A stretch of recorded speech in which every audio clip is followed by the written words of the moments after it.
Straight talk leads to straight understanding. Straight talk leads to straight understanding. Where I ain't no therapist, nor do I tell my opinion. I just often share my perspective and my observation about things from my lenses. But my opinion can be different. All right. I'm inviting folks in right now. Hope everybody's well. Hey, blessed Sunday, blessed Sunday. And that's that. All right. What's going down? What's going down? It's Sean Bolden. Sean B. Straight talk leads to straight understanding. Get it started soon. Letting folks know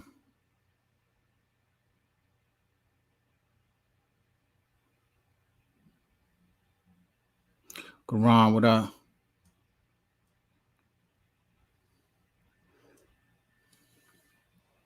All right. All right. All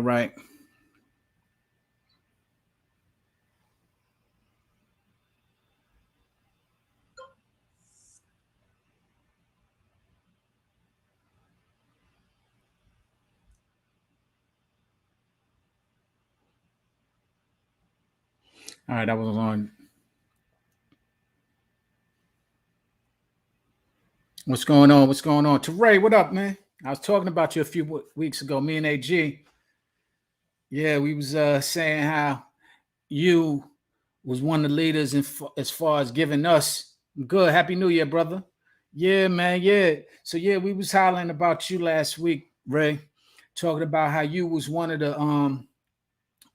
the older generation that helped guide us. That you was one of the ones who would put it in, be like, "Yo, get your little ass over there," or even hold us down when in fact we might have got into something. And that we was talking about how it took a village to raise folks, and how you was one of those older brothers that helped raise, like my brother and myself, my brother being a generation under you, because I always said, a year or two is a generation to us back then. So my brother being a generation under you, me being a generation, me and AG being a generation under him, and how everybody was kind of positioning themselves to help each other out, especially those who was from the same building. Then when we went outside of East New York, those who was in the same neighborhood, whether it was Linden and Penn Workman and Fairfield, or whether it was, often we had our internal scenarios. It could be 580 versus 570, 630 versus, 640, whatever the case may be. But the point being is that how y'all was instrumental and pivotal in helping us getting our guidance. Y'all knew who was the knuckleheads. Y'all knew who was the good ones. Y'all was like, yo, to the knuckleheads, slapping them up to tell them, don't be a knucklehead. And to the good ones, yo, get out of here, get away from the knuckleheads, or get out of here and go be about your merry way and go do something good. So salute to you for that. Always have always had the respect, but I don't know if I ever shared with you how much respect it is that you and a lot of folks who you hung out with, Riz and your brother Silk, there was a lot of people who really helped us out that we might not have appreciated at the time, but we definitely appreciate it now, and all of the things that you have done, we just appreciate and continue blessings to you. So AG was speaking about you. We brought your name up at least 3 or 4 times. Like, yeah, Ray. So yeah. So big up, bro. Happy New Year. Everybody else, Happy New Year. This is Sean Bolden. Yes, my name's Sean Bolden. Some people know me as Sean B. Some people know me as Shiz. And this is Straight Talk, leads to straight understanding, where I just speak about issues, speak about things, and speak from a perspective of either observation or opinion. Sometimes it's observation. The difference is that everything I observe is not my opinion. Yes, sir. Ray said we were here to water the plants to help you guys grow strong. Harry, Shamel, absolutely, absolutely. They did it for y'all because that was your generation above. Y'all did it for us, and we did it for folks that was under us. So yeah, that village was a strong village, and we have those who have survived. Still, we are connected, even though we're far apart in distance. We always stay connected from the roots of where we come from. And definitely, you right, and we appreciate that. And if we didn't appreciate it then, we definitely in our half a century and better appreciate even that much more now. You know what I'm saying? So salute to you, Ray. That if y'all don't know, that's the Ray Stokes, one of the big brothers of 570 from East New York, Linden Houses, 570 Stanley Avenue. He was apartment 1F. Absolutely. And look, Ray, I just put these up last year. My father and your father definitely had the vibes in common.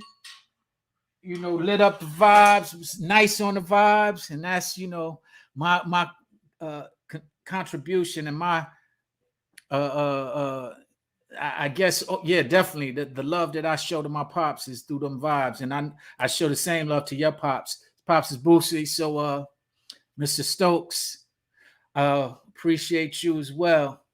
And man, I appreciate those vibes that you was on, brother.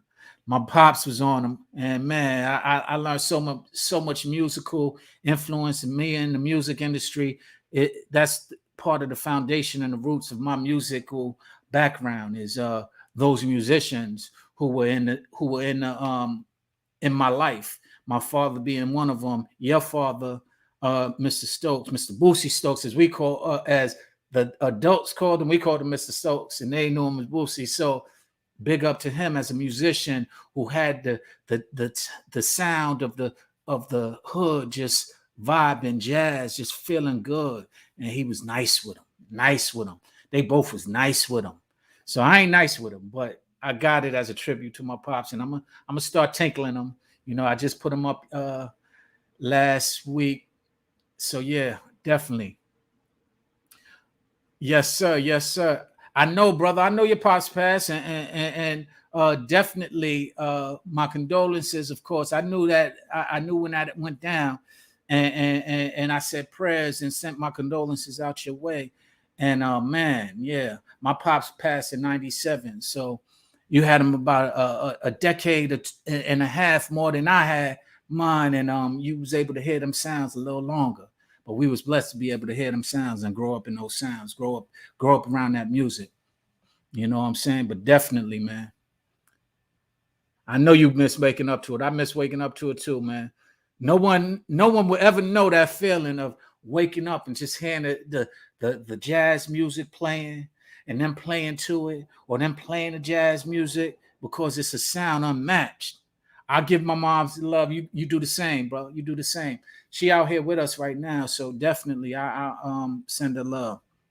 So, yo, once again, welcome to Straight Talk, Lisa Straight Understanding.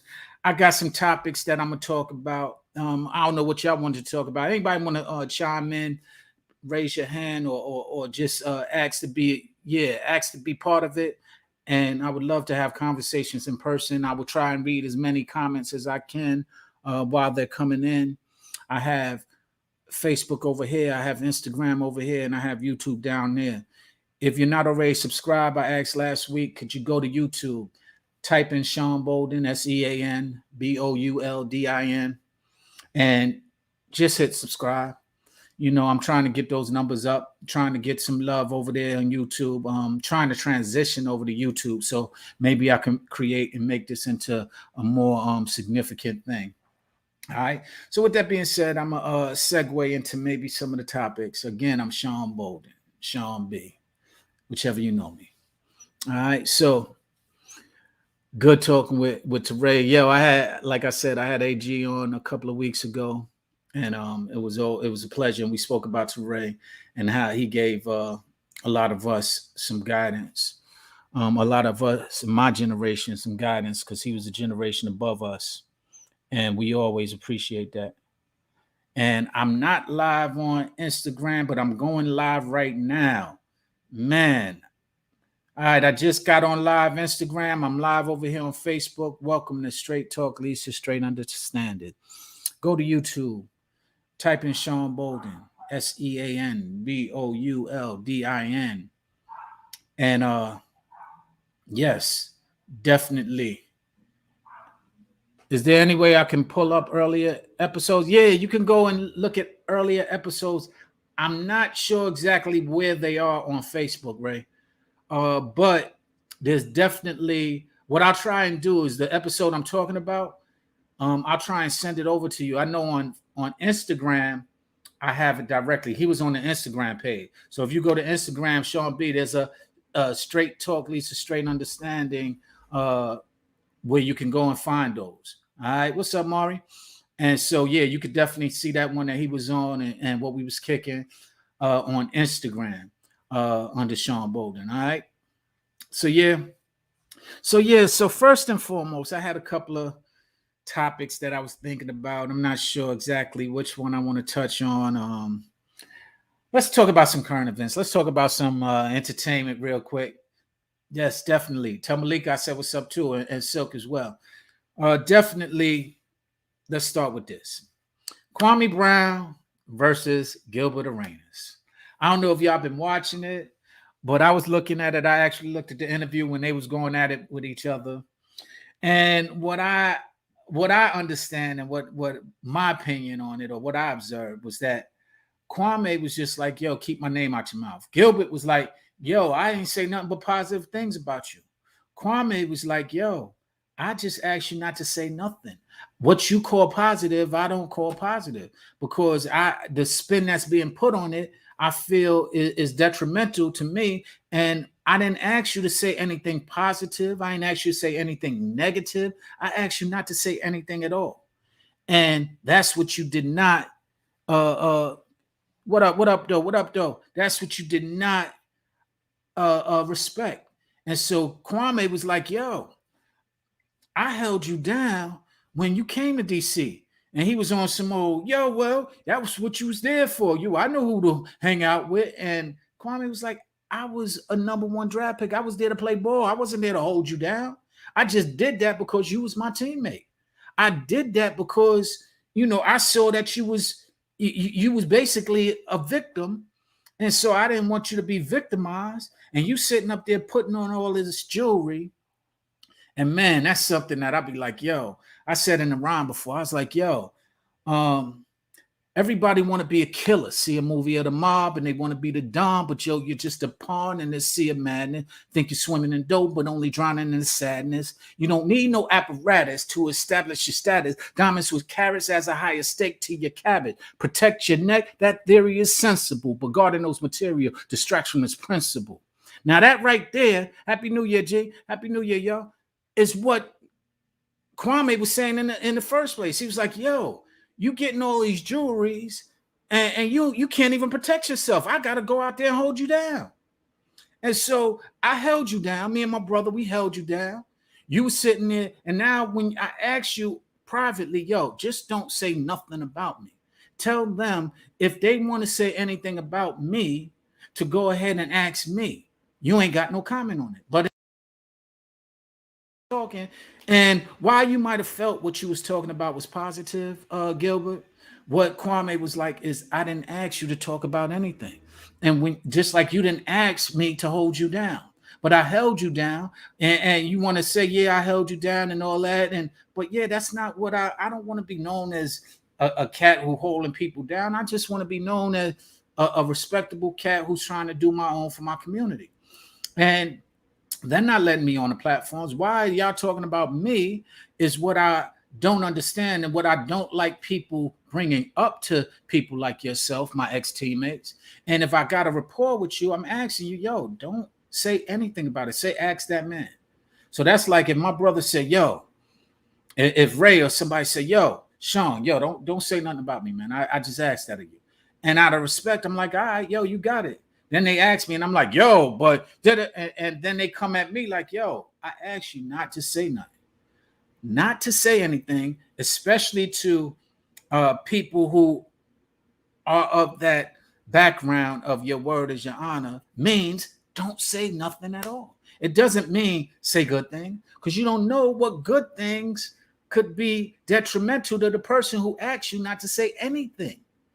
You don't know that that good thing might put them in a peculiar situation in some other business that they're doing. That's why they ask you not to say anything. And so I understood Kwame's position. And basically, Gilbert was still on some, oh, yo, you just, yo. And Kwame was like, yo, Kwame remind me a lot of myself in this manner. He don't respect money. He don't respect money. And that's really his biggest beef. All y'all cats who get money change up, and your character changes. You start feeling like you better than people because you got money. And me personally, I'm the wrong person because I don't respect money. I respect people. I don't respect titles. I respect people.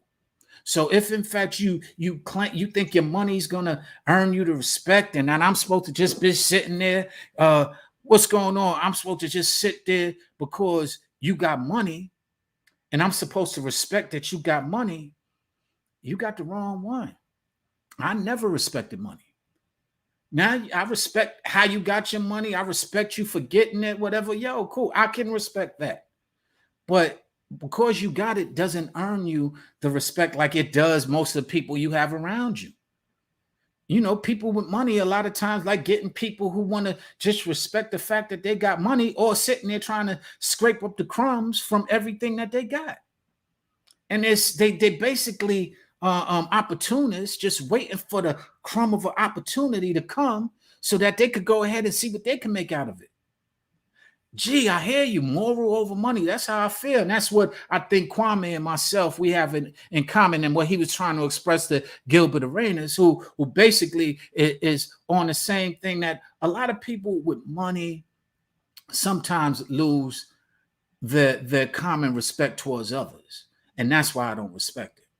Because a lot of people feel like they're above because they have achieved. And I'm like this, yo, I don't care what you achieve. You bleed like I do, you breathe like I do. So your achievements mean nothing, because I've seen a lot of people who have achieved a lot and are straight assholes. Excuse my French. Straight assholes, especially in this entertainment industry. And they wasn't built like that, and they wasn't assholes before they got it. I just saw a picture of Greek the Freak, from Milwaukee. And he was an intern. He was an intern just helping out. And now he's a champion. But he was humble enough to be that. He was basically a ball boy. He's catching the balls and sending it to the players and all of that. But he was putting in and being very humble and trying to be around basketball. So, he paid his dues in that manner. And I don't think he comes across like an asshole. And that's probably because of his humble beginnings. A lot of times their beginnings, people get so entitled because they succeed in sports, or they succeed in entertainment, and they succeed in education, that they start feeling like they are above. Somebody told me the other day, yo, you have a lot of wisdom. And I said, well, thank you. They said, yeah, you're very intelligent. And I said, no, I'm not. I'm not intelligent. And they was like, yeah, you are. You got a lot. I said, let me tell y'all the difference between intelligence and wisdom, in my opinion. You can be intelligent and not have wisdom, just like you can have wisdom and not be intelligent. Intelligent people sometimes have letters behind the name, PhDs, BS, MBAs, etc., doctors, so on. They're intelligent. They're very intelligent. They have passed a lot of tests. They have gone through the structural formats of being able to achieve those letters, and they're very intelligent. They're not always wise. A lot of them are just as bad as some of those entertainers I was just talking about, who are arrogant, who have had success. And they get these little letters behind their name because they studied and they passed all those tests, and they spent a decade in doing so, which I commend and respect. But that does not make allow us to understand that they have wisdom. Why do you think there's a such thing as when you go to a doctor They said, go see another doctor and get a second opinion. Why do you think people ask for a second opinion? It's not because the opinion that they have is not worthy. It's because guess what? The person that's given that opinion might not be well versed or might not be wise enough to help their ailment. And just are going on the fact that they have more than us, which is those letters that made them the doctor. So they're fronting and acting like they know it, but they really don't. They didn't put the energy and time to be a good doctor. They just put the energy and time to be able to pass their medical examination, get their degree. That doesn't make you a good doctor. That makes you a good student in school. A good doctor to me is somebody who actually takes the time that above and beyond passing a class, that they're doing a lot more to learn about their trade, to learn about their craft. They have been interested in helping people, which is should be their drive, not making the money or getting the prestige that comes with being a doctor. And I have met some doctors, psychologists, who just prestigious about they're a doctor. Well, I've been and I have, and I'm like, okay, so you have all of that. You're intelligent. I get it. But common sense is what brings you wisdom. Wisdom is when you can go through experiences and embrace those experiences as lessons. You can embrace those experiences as being able to see what you learned from it. Now, everybody who goes through experiences are not wise either. That doesn't make you wise because you've been through it. Doesn't make you wise because you've been locked up. It makes you wise when you've been locked up and came out and understand how not to get locked up again, or how to work through a system that is now against you because you now have a title on you being a felon or misdemeanor or just being locked up. So that's where your wisdom comes in. It's not about coming out, and go right back in, which a lot of folks have done. Do you call them wise? A lot of gangsters, they come out and their bravado is up there. Their chest is big from working out. They pounded on a lot of people, as they say on Clubhouse.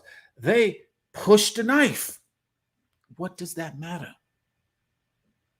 Many people will push a knife when put in that circumstance. Of course, many people won't as well. But because you push the knife does not make you wiser. If you push the knife to save yourself and you understand how not to push the knife, that's where your wisdom comes in. How not to have to push the knife. That's where your wisdom comes in. Measure twice, cut once. That's what G said. I agree with you, G. Definitely. So yeah, so that's what Kwame was talking about over Gilbert Arenas, and Gilbert was sitting there. Oh, he jealous. Oh, and he was talking about the girl and this, that, and another. And me personally, I was sitting there looking like, yo, Kwame making sense to me. Gilbert, you sounded like what Gilbert sounded like to me. And no disrespect to you, Gilbert, just my evaluation of what I saw is what we used to call back in the days a herb nigga. What they call a mark out here in California, what they call a buster, a punk. That's what he sounded like. And the funny thing is, now that I have heard him pulling out that gun and getting caught with that gun in the locker room, I understand it now. He had the gun because he was scared. He thought somebody was going to put pressure on him. So he had the gun. But then what Kwame said that was so impactful to me is that, yo, you put a gun in. He said, yeah, the guy, the youngster, the rookie who he put under his wing said, yo, was beefing with him. So he pulled out the 3 guns and challenged the man like, yo, then shoot me. You say you're going to shoot me, pick your gun. And he ain't even built like that.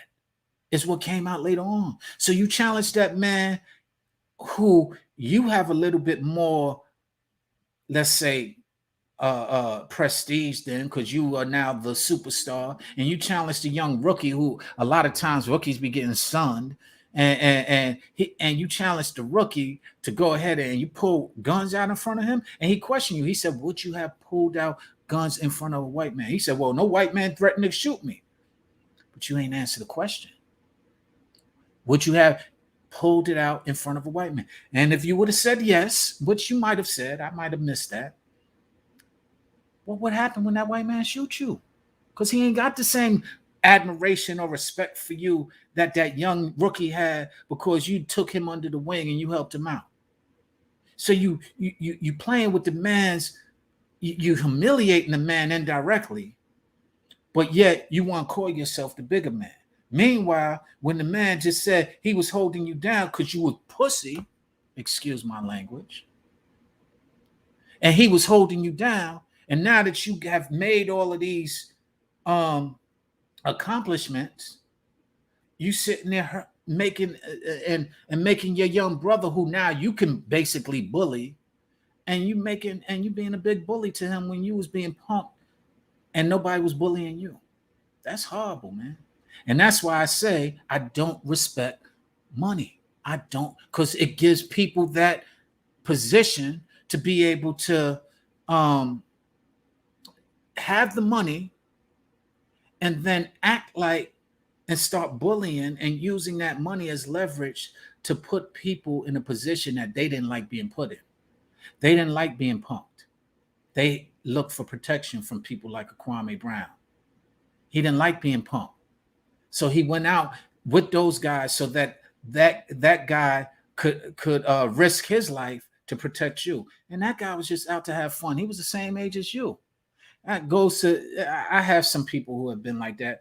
You know, I was speaking with one of the artists that a good friend of mine.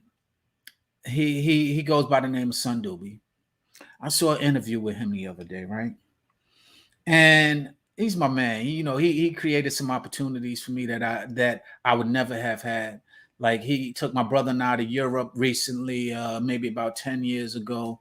Me as the management, I hooked up the deal, but that was the first time we got to go out to Europe under 783, and we learned the whole big scenario. Yes, son. We learned the whole scenario through that experience about how people actually embraced us out there, how people actually were looking to see, because we were kind of the originators of some of the movements that came out here in that realm. Sun, Mugs, Cypress. We kind of helped to catapult them through the opportunities that my brother and I got. My brother specifically, and he put me on. Ice put him on, and we put them on. Now, I say all that because Sun was like that person. I was like,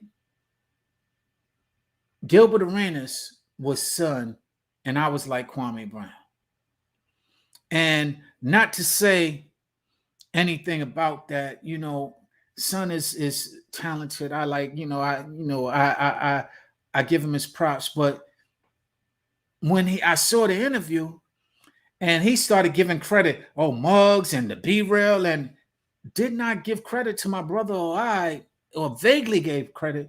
And I'm sitting there like, yo, you trying to change history? So I felt what he was talking about as far as what Kwame was talking about when it came to Gilbert. Because here they are asking him questions that he could have just openly and honestly told the truth about.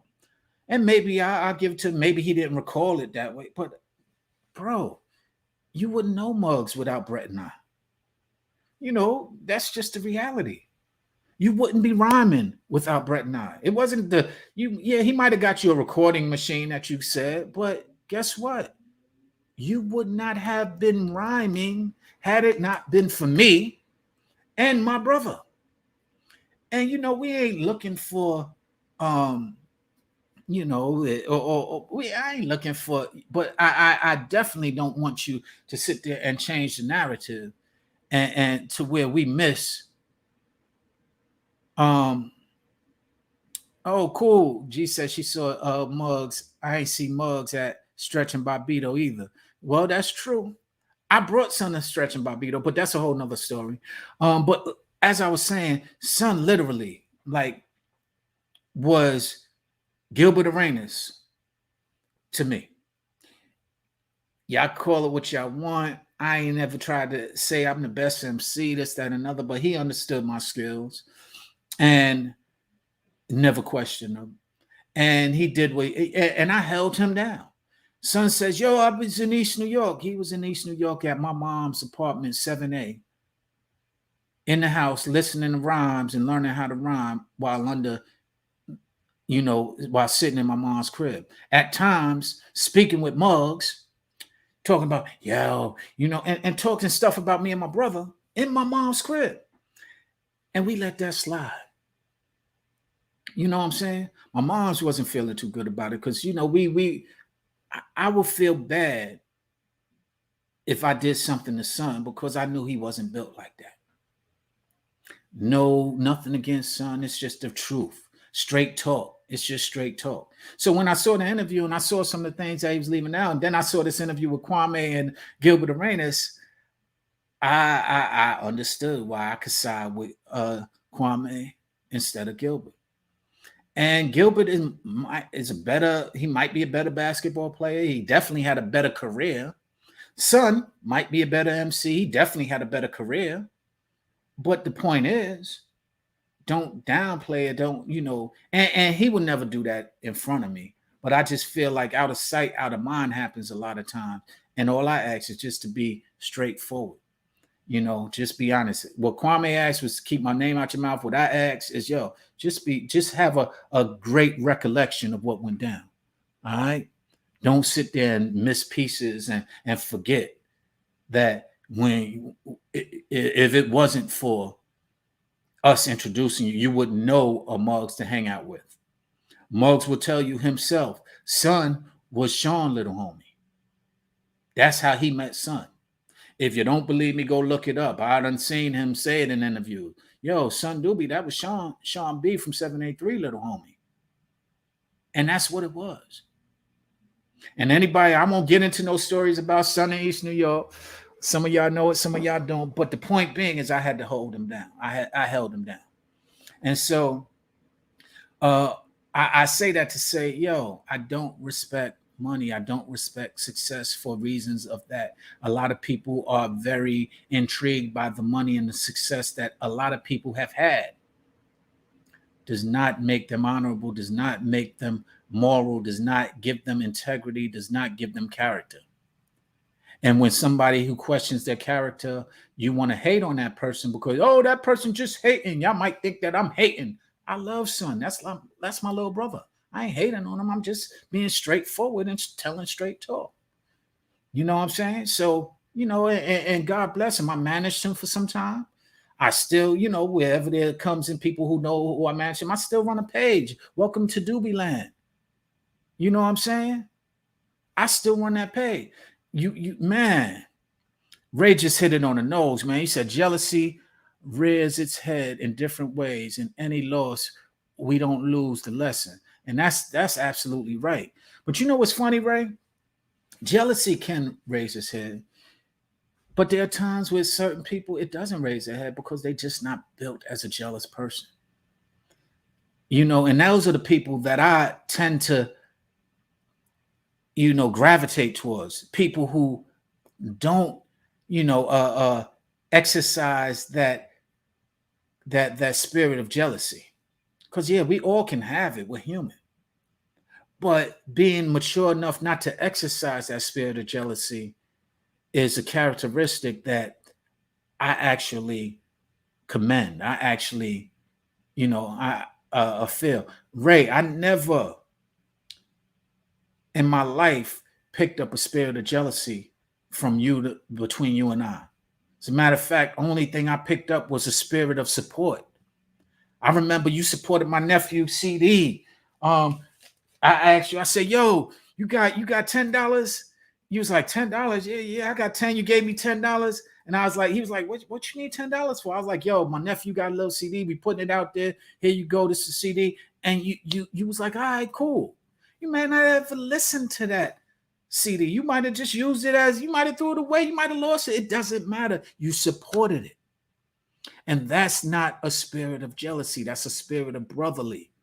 And that's why I respect you. And that's why I started this whole, when I saw your name, I propped you down for that. Because that has always been the spirit that you have drove into us. Naturally, it was built in you from day one. When you pounded on folks, it wasn't out of jealousy.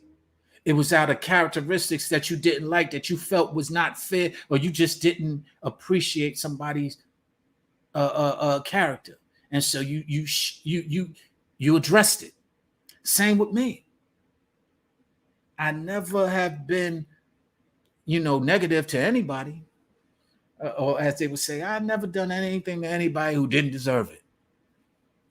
So you could hate me for some stuff that I did, but it was definitely, if you ask me why I did it, you will understand and respect it. I keep my mouth shut. I don't talk about nobody. I try my hardest not to be negative towards anything. Yes, yes.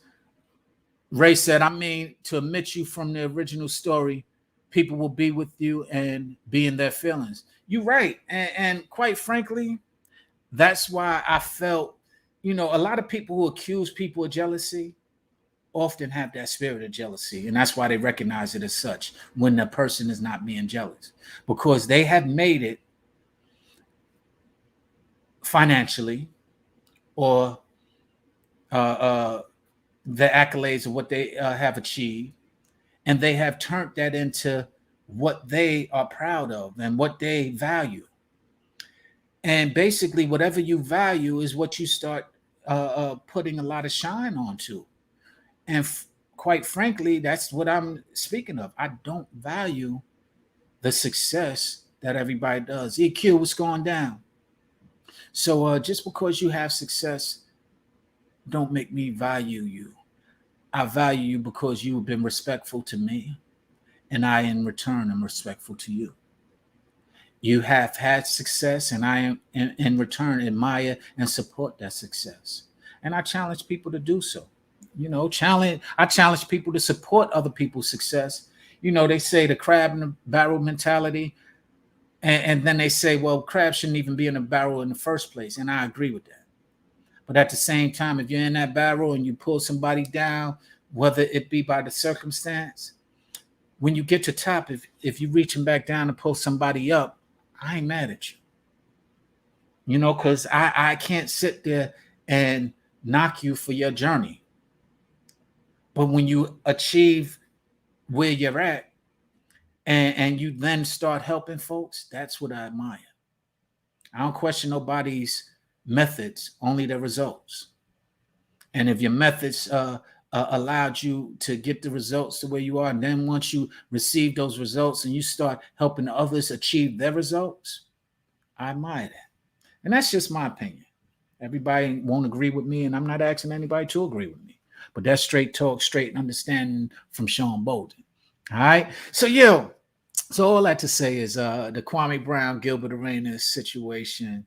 I understood Kwame's side more so and could relate to Kwame's side more so than I could relate to Gilbert. I don't know Gilbert, even though, like I said, I did use the P word or wussy with that rhymes with that, about how he portrayed and how it looked like he was saying. And to each his own. Everybody ain't built. I ain't no tough guy, but I ain't no, I ain't no punk.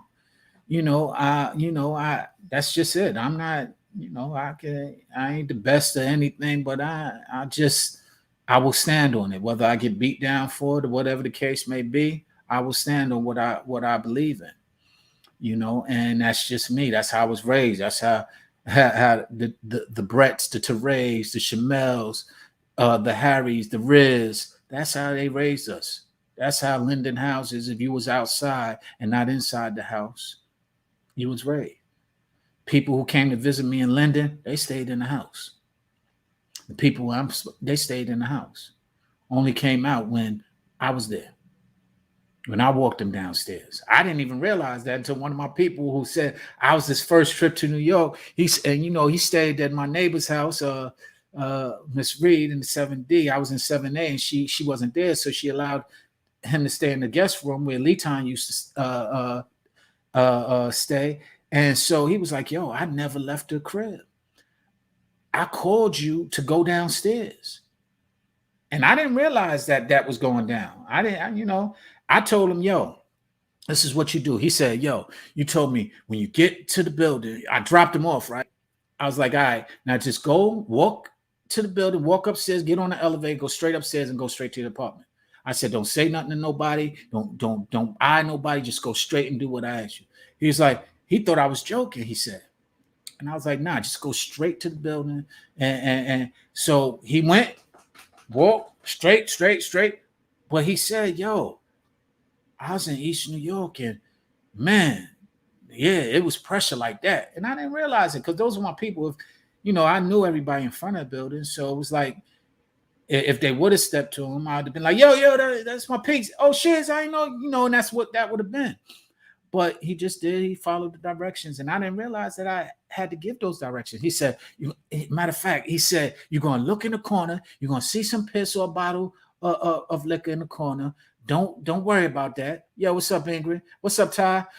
Don't worry about that. Just go straight up, take the elevator, hold your nose. If you can't take the smell, get out the elevator, go into the building, go into the apartment. I didn't realize this was last year around September. His name is Ian Fletcher. Y'all might know him. Ian was telling me, oh, you had eye surgery. I hope all's well. I hope you get better. But Ian Fletcher, my man, he said, yo, Sean, I remember you was the first person who ever took me to New York. I went to New York and I stayed in East New York with you and Linda houses with you. And I was like, wow, I didn't remember that. And then he told me about the experience I just shared with you. I didn't remember it.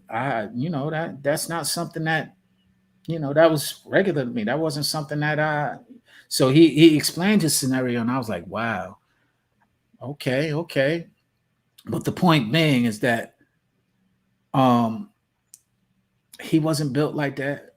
And he understood that in reference to, going to a hood and an unfamiliar hood and, being from LA and, he was like, nah, that ain't what I do. So I commend him for reminding me about that.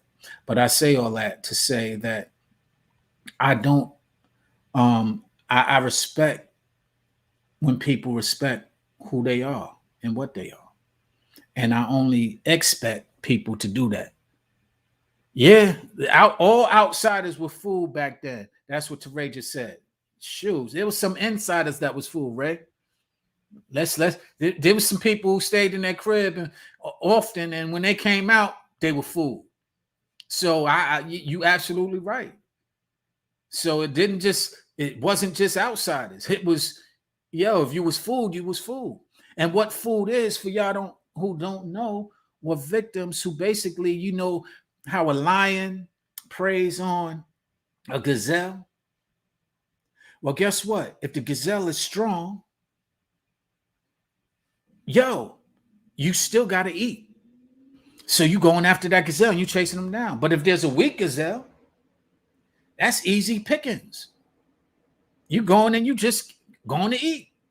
And that was the mentality that we were raised around. So, we just had to eat. And, we could call it what we want to call it, but that was just the reality of it all. And that's just the reality in a lot of different hoods, And so me personally, this is what I'm talking about. I don't have less respect for the food as long as they ain't trying to act as if they're the lion. Run, dodge. I might even protect the food. Like, you already ate. What you trying to eat again for? Stop being greedy. That's a different way. But don't sit there and try and act like you ain't food, because that's just gonna get me into a lot of stuff. That's what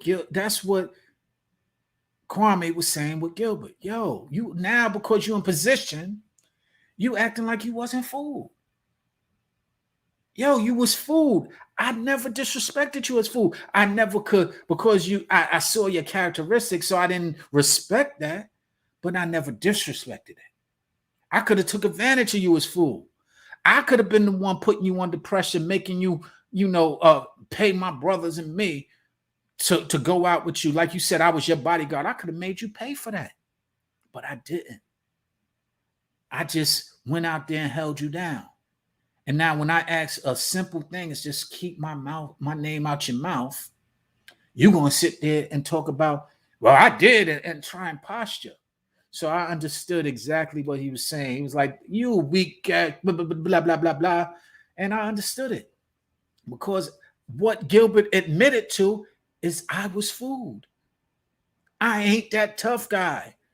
But what his posture was prior to it, that admitting that, was like, because I'm successful, I wasn't fooled. You the one who jealous.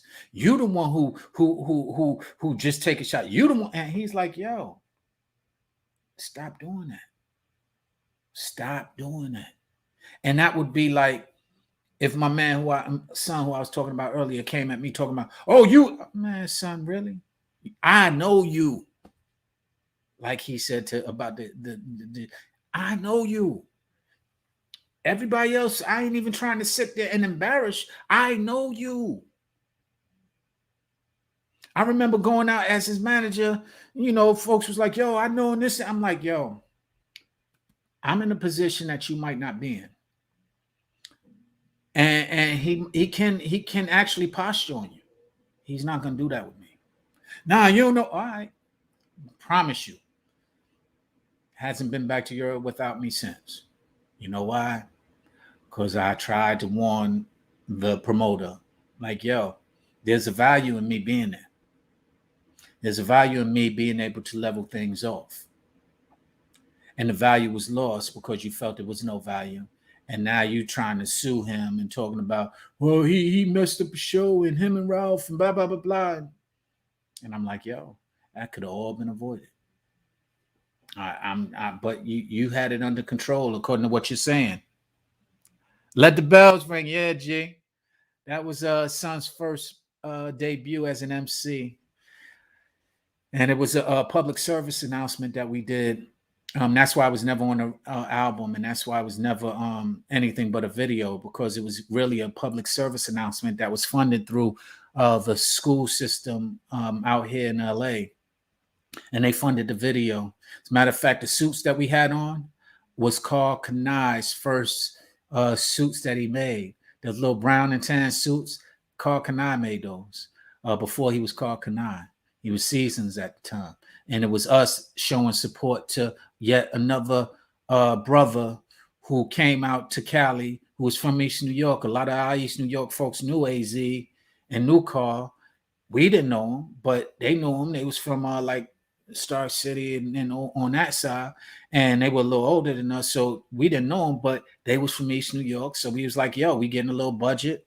We gonna have a budget. We can provide you the budget, because they was literally living across the street from the building that my brother and I was in. So we was like, yo, we'll get the budget. Here's the plan. We're gonna get the budget. We're gonna pass you the budget. Rest in peace, AZ. Absolutely. Rest in peace, AZ. My Spidey, thank you for reminding me. Rest in peace, AZ. We was like, we're gonna get you the budgets. It was AZ, Carl, and Rob. And they were all from East New York. Latif, what up? They was all from East New York. And so because they was from East New York, and this was before Carl Kanai, they was just out there hustling, getting their name out there. We was like, yo, we gonna support. So we passed them the budget. We was like, yo, what y'all need right now for your rent or whatever the case may be? They said, yo, our rent. But we was like, all right, we gonna ask them for that. We asked them for that. They provided that. They sold up the suits, and it was cool suits. They wasn't the best. They wasn't, the best. They was cool suits, and we did that simply because we wanted to support our brothers. A lot of people don't know that about Brett and I, and some of the people that we were attached to prior to them. Once again, getting money and getting fame. That's why, again, I don't respect fame, because I've seen too many people prior to their fame, and I've seen too many changes in people after their fame came. I'll say that again. I seen so many people prior to their fame. You gotta realize we came out in 86, 87. So we knew a lot of people before their fame. And I seen too many people, so many people after they got their fame, changed up and was a whole different character. Became tough. Many of them who were not tough, who were fooled. And we knew they were fooled. Because we can identify food, just like Ray just said. We from where we could recognize food a mile away, whether we eating or not, whether we stand the position of making a person food or not. We recognize what food is, and unfortunately, and like I said, there's a lot of people who were food that are now out there playing and portraying to be predators, like they know out, like they lions, and they out there and they punking a lot of people. And that's why I just sit back and I'm like, yo, let me ease up, because they punking a lot of people because they got into a position that provided them the means to be able to punk people, because they surround themselves with people who extort them. You hear me? Who extort them and then want to act like they ain't being extorted. You're fooled. Extortion is when you're fooled. That's what happens to people who are fooled. They get extorted. And there's a lot of people, especially out here in LA, now it has bled over, no, in New York too, who were fooled and did not, and then got money and want to act like they predators and like they beast. All right? I don't respect those people. And I ain't no beast, but I recognize a beast just like I recognize food. All right. Yo, Ray said, tell Spidey I said, what up? What's good? Spunk, I see you on there. Ray said, what's up? Proud of you and Brett. Glad to see you and Brett's strength. Yo, once again, it was above the shoulders. Not that you guys wasn't not that you guys wasn't through. You were able to ride above our hood, and I respect that. Love is love. One. Yo, Ray, respect it as well. Definitely. Like I said, I ain't I ain't out here professing that I was a beast, but I damn sure wasn't fooled. All right.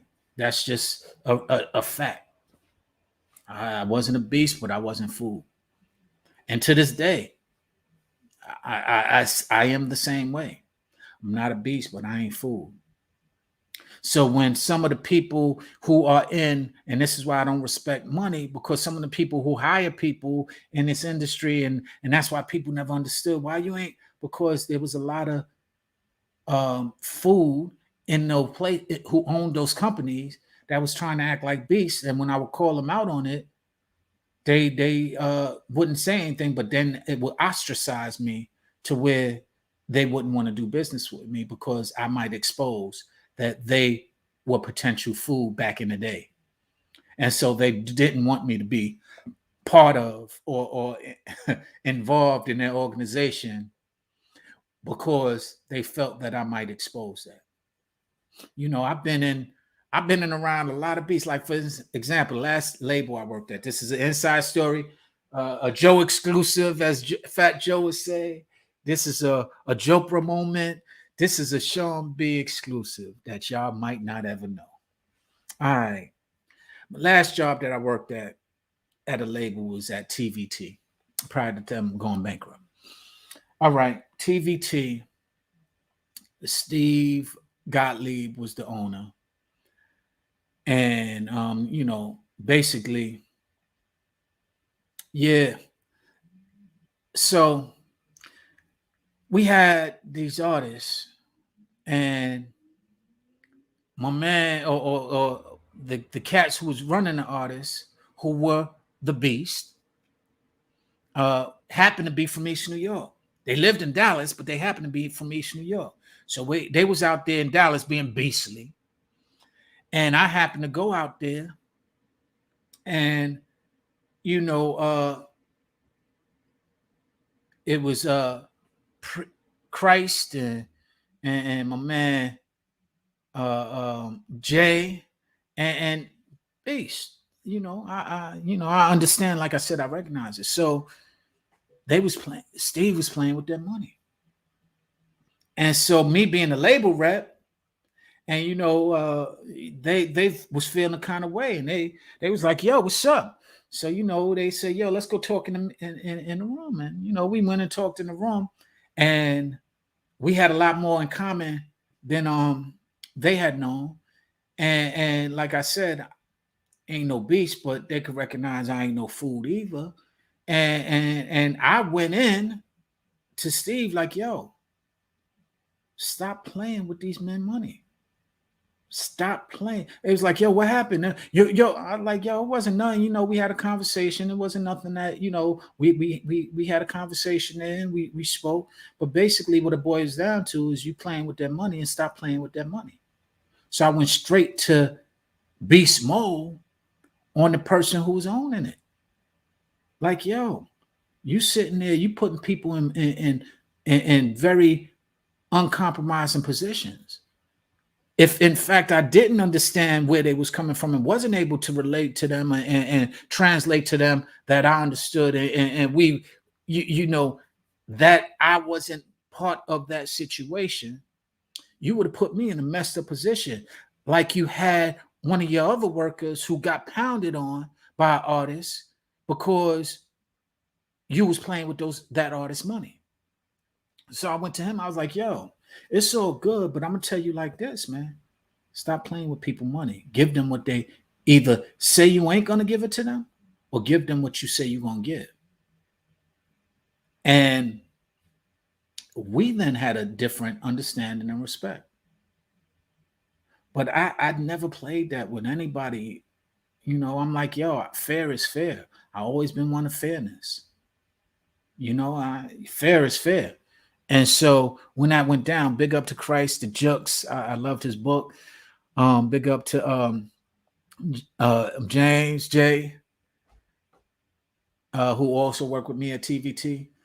Because yo, straight up and down, he was one of my East New York who I understood. He wasn't playing. What up? What up? So I say that to say real recognize real. And a lot of this industry are not in the streets. And a lot of the in the streets don't understand the industry. And I became that liaison to help each understand each other better so that we all can make money. Because, yo, regardless if anything goes down, it screws up all our money. When Death Row and Bad Boy was beefing, our money was being screwed up. Happy New Year. What's up, Al? Our money was being screwed up. And we was allowing it because we didn't understand better. So in me being in the cut, being on both sides of it, being on the West and the East Coast, being inside the corporate as well as being an artist, I was like, yo, we got to do better because we messing up our own money. We could have so much more money if we start thinking about it from this standpoint. And I started sharing those standpoints, and there had been a lot of success behind it. All right. So I'll just say that. All right. On another note, do y'all want to talk about before I get out of here? Some relationship stuff, because that was one of the things. A friend of mine, she might be on here, said to me, I don't want to be, I just couldn't be share my man with nobody. That's what she said. I just couldn't share my man with nobody because we was talking about relationships. And I was talking about how people lie and why they like I just couldn't share my man with nobody. And you know what I said? Give me someone who didn't share their man with somebody. Help me understand it. Ladies, I ask of you, do you still have Immortal Records? No, I haven't been. That's a whole nother story, G. But ladies, I ask of you, you say you can't share your man. Not that I'm asking you to share your man. Because, who has not shared their man? And I ask men, say you can't share your woman. How many of you men have not shared your woman? I mean, let's be real. Truth is, a lot of people, just because you didn't know you shared, you caught them cheating, guess what? You were sharing your man or woman. So my question is, because you didn't know, does that make it that you didn't share? I'll ask again, because you didn't know, does that make it that you didn't share? So because you didn't know your man was cheating on you or your woman was cheating on you, you didn't know that they were sharing you or sharing themselves with you. Does that make it that you didn't share? So basically, you shared. More unwilling, but I'm sure I've shared more than my fair share, and a few consciously. I understand that, but here's what the moral of that story was. I was like, yo, the problem is a lot of people lie, and I don't condone the lying. I don't condone none of that. That's some nonsense to me. But the point is that you're lying to yourself when you're saying I'm not ever going to share, when sometimes you have already fallen victim or consciously or subconsciously have shared. But you don't want to face the reality when it comes and tell the truth to yourself about that. You want to act as if that didn't happen. You want to basically cut off your emotions to avoid the hurt. And I just challenge people, why? Why do you do that? Why do you want to act as if you're doing something that you're not doing? That's just my question. We'll save that for next time. It's 4:01. So I've been on here an hour already. So I'm just going to leave it at that. I'm glad y'all stayed in, stay tuned. Thank you for joining me, all those who have joined me. This is Straight Talk, Lisa Straight Understanding. Subscribe. Go to YouTube. I ask you subscribe. Type in Sean Bolden and subscribe. I'm trying to build that up. Right now, that's where I can use the help and the support.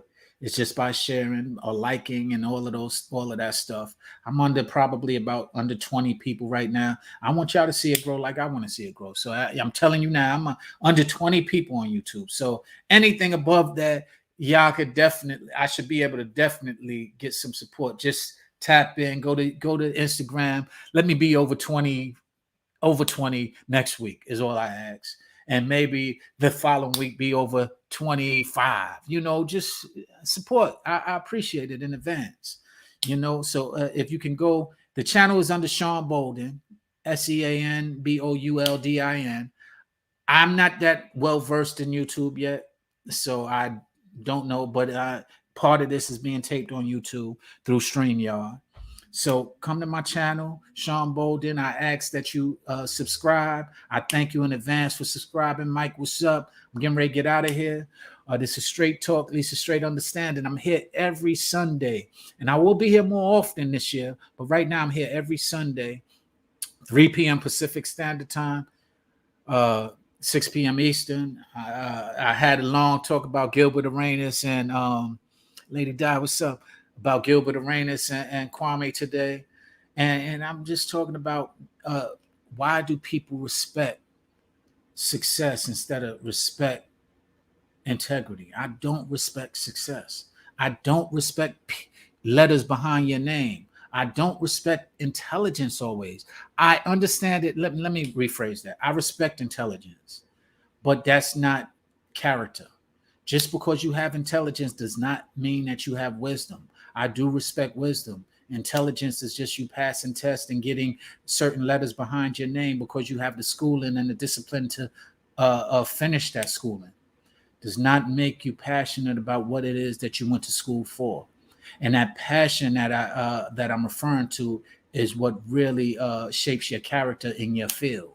And that's what I respect more so than I respect the fact that you got in the field because you passed the test and you had the discipline enough and or the support to stay in that school that long and get past those tests. Once you pass those tests, what you do with that degree is what I respect. Like I said, if you're a crab in a barrel and you get to the top of the barrel, but you reach down and you help other crabs up, I respect that.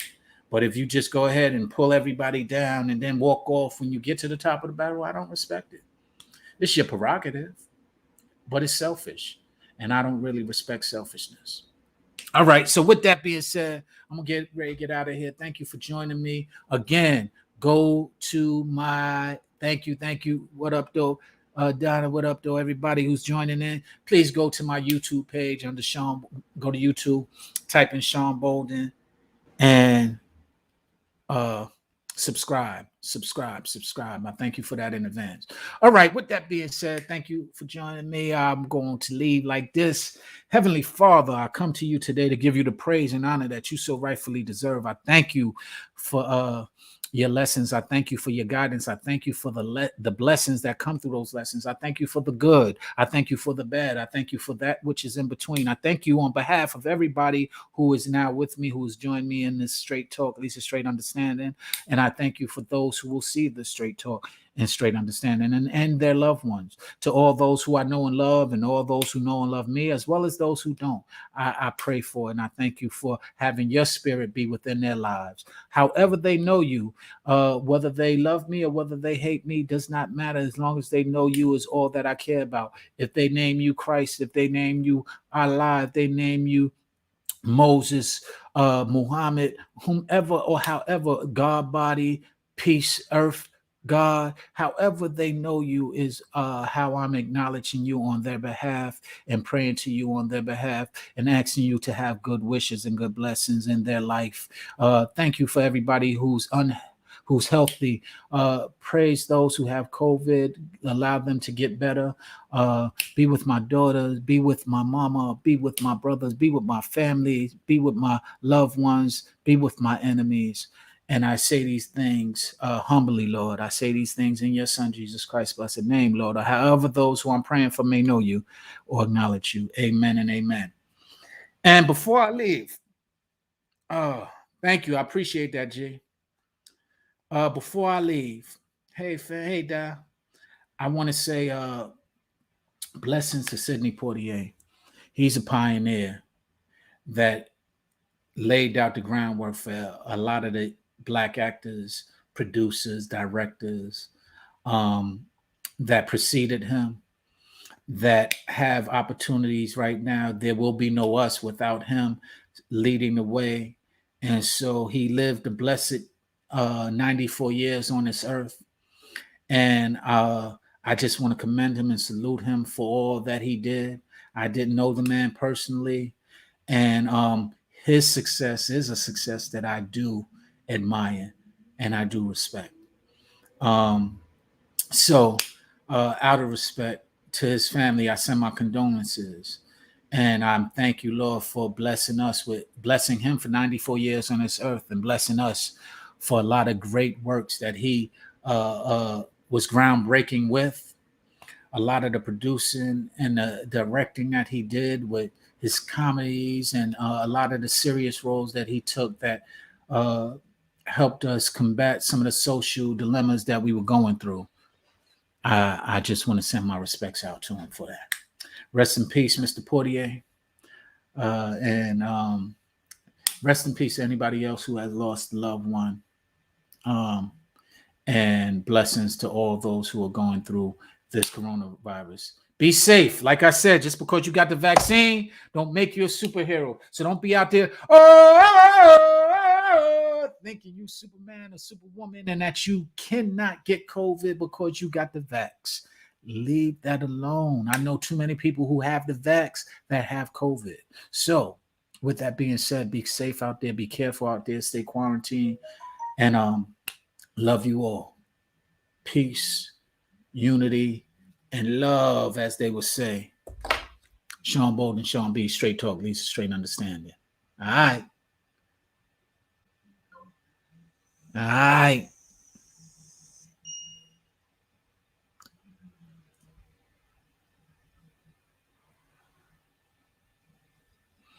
And all right, you two.